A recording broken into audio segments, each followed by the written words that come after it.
What's going on, YouTube, and welcome back here to another day here in the Minecraft MCPARK server. So today we are looking at EPCOT and specifically the golf ball. Whoops. So today we are going to be looking at Spaceship Earth. Now, Spaceship Earth is a part of the opening day attractions at EPCOT Center. It opened with the park in 1982. And this is part of the now World Celebration area of the park, and also used to be Future World. So inside of Spaceship Earth, so obviously the backstory of this is, you have to think, the original plans for EPCOT was this was supposed to be the EPCOT center of a giant EPCOT city. And obviously things did not work out that way, because obviously we don't have that sort of thing today, but nonetheless this is still one of the most impressive structures ever created.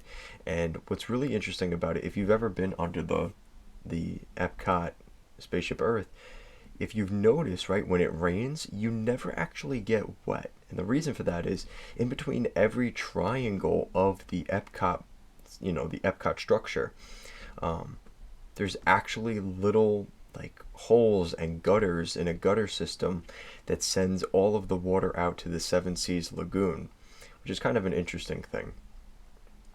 Obviously this attraction has had different overlays over the years, and of course inside is the famous attraction Spaceship Earth. Now there's obviously a very famous mural, right? You've got like the caveman here with the astronauts. It's a very interesting sort of mural. There's a lot going on there. So let's go on this attraction. So just a backstory on this attraction. This is obviously this is the Minecraft version, so it's not a full-on Omni mover, but basically during this area there is a ton of these carts all moving across, and it's an Omni mover system.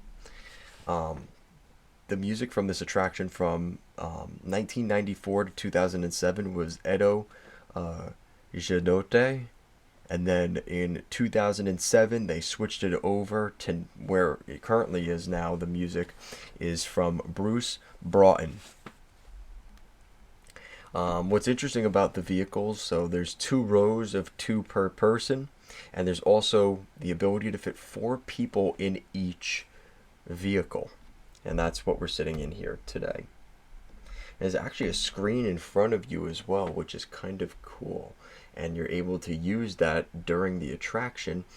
You're able to look at the screen, and it kind of shows you what the future is going to look like for you. And you're able to answer some of these questions to see what kind of future you have. And they also take your picture, which, of course, is always kind of a fun gag for everybody.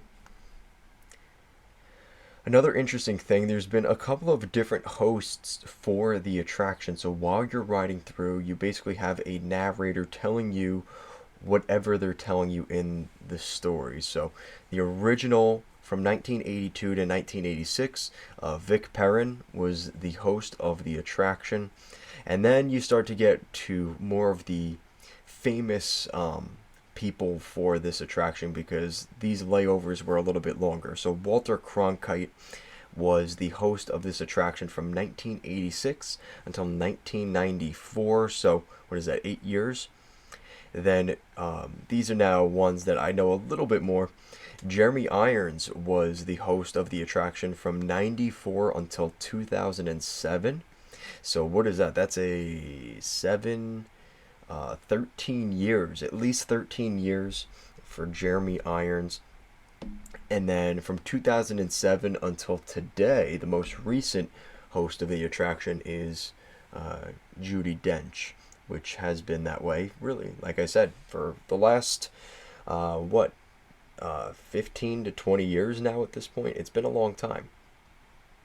So it's one of those attractions that, like I said, there's a lot of interesting, details in this attraction. You come up through this like space thing, and then you start to see all of these interesting, this is supposed to be a screen.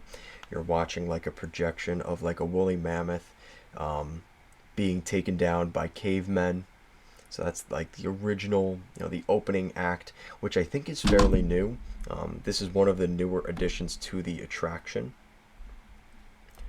So like I said, this attraction, and I've said this before here on the channel, but this attraction to me is what the Great Movie Ride was to Hollywood Studios, right? Like, it brought everything together. This is what this park is about. It's, it's about, really the history of communication and how technology and communication has grown over time. And this part is basically, you have the ancient philosophers kind of talking about different things, and it's really an interesting attraction. It is definitely, like I say this with a lot of a lot of rides in Epcot, but there's a ride in Epcot that would never get built today. The unfortunate reality is these attractions just aren't really that exciting. Everybody's looking for, what's the next Encanto or Moana ride, and people just don't really get excited for attractions like this, right? You don't see, this attraction does actually have a wait because it's in, you have the casual people that just, oh, it's inside the Epcot ball, let's go see what's in there. Those people always exist, and I think that's part of the reason this attraction's able to sustain, is because it does get good wait time still. And I think it's just a good attraction in the right place. And to be honest, it really hasn't aged that much. I think this is something that's not really going to age because, like I said, communication is one of those things that you always, maybe it might not be the thing that people are going to Disney or Epcot for, but it's a nice side attraction on top of what they're already going to do throughout the day. And that's kind of the best way, I think, and the most respectable way of kind of looking at Spaceship Earth. And it does, like I said, it ties into the park because you have to remember, you have all these different areas in the Seven Seas Lagoon, right? You have all these countries communicating with each other. And it doesn't matter what country it is. It could be ancient Greece, it could be Rome, it could be, China, it could be Canada, it could be Mexico, it could be any of those places. And this attraction could really, realistically, be built in any of those countries, and it would relate because it all relates back to a simpler time when communication and things like that was kind of on the rise. And they also have some really interesting scenes in here. There's a part, I think, where you could actually smell Rome burning, and they've got like a fire going off and stuff like that, which is pretty cool. This is a kind of interesting scene. But this attraction has a lot of interesting little things.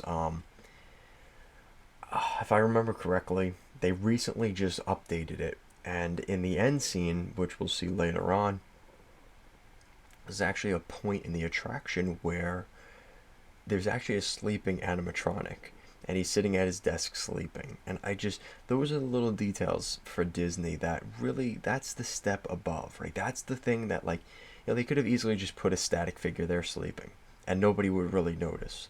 But the fact that they've made, an animatronic that's going out of his way, breathing and sleeping, people notice that. And that goes a long way. Much more than I think, people really understand, right? And when you're able to appreciate the little details like that, it goes a long way. Now, what's interesting with this newsboy now actually is facing the other way. He's not actually facing you anymore. But that's one of the more recent things they did to Spaceship Earth. Obviously, you have them on, I think, typewriters or something like that. And then you're kind of just seeing the progression of time, right? And the progression of technology over time as we become more innovative and, we start, recording more data and having language and creating art, right? This guy's painting, something on top of a cathedral, right? Like, you have all these little things that you normally wouldn't think much about, but it is kind of interesting how they kind of put all this stuff together.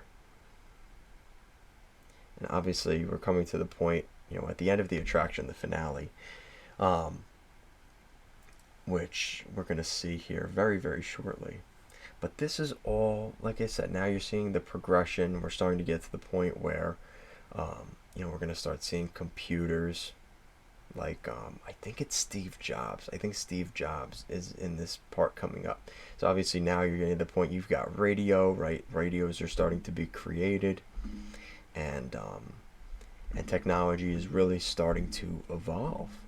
And I think that's, again, this isn't an attraction that people are actively going out of their way to be like, oh man, this is such a great attraction, and it's so thrilling and exciting, right? But it's an attraction that means something to everybody, and it might mean a little different to everybody.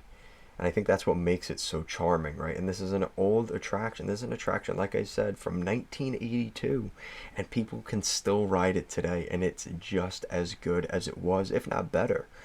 And Disney goes out of their way to give this attraction updates. They continuously, they actually in 2020 were going to refurbish it, and they didn't. But there's always plans for, continuing to build on this great attraction. And yeah, you can see this is before the redo. They have to redo this because they've done a lot of things to this attraction recently. They've changed the clothing, right? Like this is like this lady looks like she's like from the 1980s. So they've recently updated their clothing attire and things like that. I think this is the Steve Jobs scene, yes. So this is him, creating the first computer, right? And this is really where, the attraction in terms of the dark ride aspect of it, with the different scenes, this is the final scene. And then from here, what's interesting is we're actually going to see the entirety of Spaceship Earth, which I don't know how they're going to portray that here, but it already looks really cool from what I've seen. They've done a really nice job in this server with all of this stuff. This is incredible.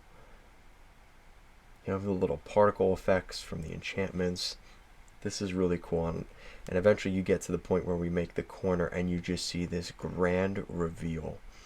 So we'll see what they've got here. It's quite dark over here too. But this is the point now where you're kind of looking at the screen, and you're not really looking at anything in terms of like outside of your car. It's more so looking at the screen, seeing the different things on the screen. And that's kind of why they incorporated that. It's because there's really not a ton else going on inside the attraction, right? And I think this is the part, yeah, so basically you're supposed to be looking out, and this is Spaceship Earth, and now you're looking around at all of, these impressive things, and you're looking at just how vast the Earth is and just how much potential. Yeah, here we go. So here's the grand reveal. Yeah, this is really, really cool. Really nice touch here. And of course you could see Earth, right? And that's what this attraction is called, right? Spaceship Earth. Yeah, this is honestly my favorite part of the entire attraction. As much as all of the scenes are really cool, and meeting the Phoenicians and ancient Rome and Rome burning, and seeing the cavemen fighting the woolly mammoth, that's all cool. But I think this is really the most impressive part of this attraction, at least to me. So that is going to do it for today. Hopefully you enjoyed this video. If you like this content, want to see more videos like it, make sure to like, comment, share, and subscribe.